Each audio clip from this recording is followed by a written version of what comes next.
আমার সাদা বিলেতি গাধাটাকে নিয়ে চলে গিয়েছিলাম বসুন্ধরা সিটিতে। বসুন্ধরা সিটিতে যেয়ে দেখি অনেক মানুষ। হঠাৎ করে সাদা গাধিটা বলল, ওগো এখানে কি লাইভ কনসার্ট হবে? গাধিটার উত্তরে আমি বললাম, এরা আন্দোলন করছে। আমার সাদা গাধিটা বলে, বাংলাদেশের মানুষ কত ভালো, এরা কিছু হলেই আন্দোলন করে, রাস্তায় নেমে যায়। এটা দেখে আমার খুব ভালো লাগে। গাধিটার কথা শুনে আমি কিছুক্ষণ চুপ হয়েছিলাম। সিদ্ধেশ্বরী যাচ্ছিলাম। কিছুক্ষণ পর গাধিটা বলে, ওগো রাস্তায় কি বিক্রি হচ্ছে?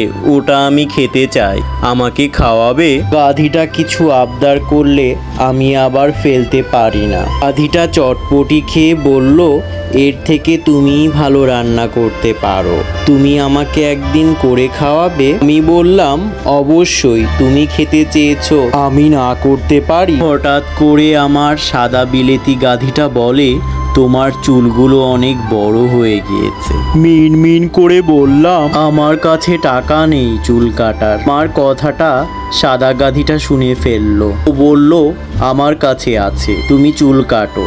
এজন্যই চলে গিয়েছিলাম ফায়ার কাট মেকওভার সেলুনে। এটা সিদ্ধেশ্বরীতে অবস্থিত। যাওয়ার সাথে সাথেই রাফি আমাদেরকে চা দিল। চা খেতে খেতেই একটা বুদ্ধি আসলো মাথায়। যেহেতু আজকের হেয়ার কাটের টাকাটা গাধিটা দিতে চেয়েছে, তাই ভাবলাম সব কিছুই করিয়ে নেব, মাথা থেকে পা পর্যন্ত।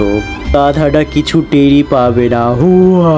সুযোগ পেয়ে মিনমিন করে আমি রাফিকে বললাম, রাফি তুমি আমার মাথা থেকে পা পর্যন্ত যা যা করা লাগে সব কিছুই করবা। এর মধ্যেই আমার ফেসিয়াল শুরু হয়ে গিয়েছে। নাকের মধ্যে বিড় করছিল বারবার। কি করব ভাবছিলাম না। আর একটু পরেই দেখলাম আমার পেডিকিউ করা শুরু হয়ে গিয়েছে। চুল কাটার পরে আমার হেয়ার সেটিং করছে রাফি। একটু পরে বিলেতি সাদা গাধিটা আমার কানে কানে এসে বলল, ওগো আমি তো আর পারছি না বসে থাকতে, আমি একটু বাইরে থেকে ঘুরে আসি। আমি বললাম, বেশি দূরে যেও না, তুমি হারিয়ে যেতে পারো। গাধিটা বলল, না আমি পাশেই থাকবো। আমার সব কিছু শেষ হওয়ার পরেও সাদা গাধিটা এখনো আসলো না। আমি বুঝতে একটু দেরি করলাম না। গাধিটা বুঝতে পেরেছিল যে অনেক বিল হবে, এই জন্য মনে হয় ও পালিয়ে গিয়েছে।